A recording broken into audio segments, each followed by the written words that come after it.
Magnetostatics.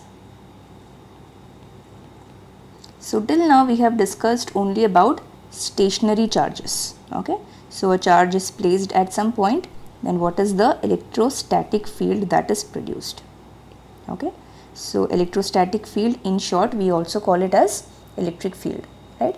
So this is what we deal with in stationary charges. Now let us say this is a charge plus q, let us say some charge. Okay, now this is moving with a uniform velocity. Okay, so when it is moving with a uniform velocity, say u bar, okay, then it is going to produce a magnetostatic field. Okay, so we know what is a magnetic field, right? If you consider a bar magnet, it has a north and south pole, so the magnetic field lines are going to be like this, right?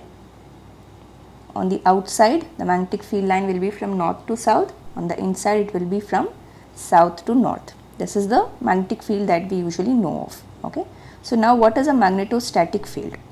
So this is nothing but a magnetic field which is constant with respect to time.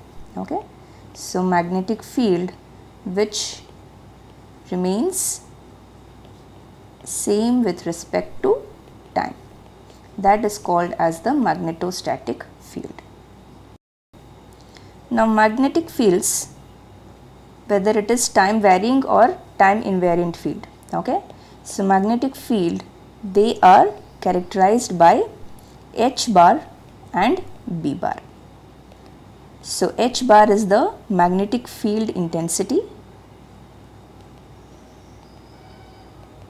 this is called magnetic field intensity, and B bar is the magnetic flux density, right? Just like in electrostatics we had electric field and electric flux density, right?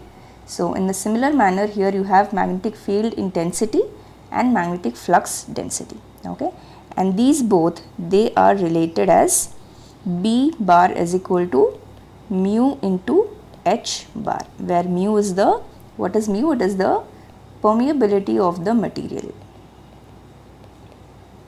So we will later on see that permeability, this is given as mu naught into mu r, where this is the permeability of free space and mu r is the relative permeability of the material. Okay, so this is just like the permittivity epsilon that we discussed, right, in electrostatics. So similarly we have a permeability here, so this is represented by mu.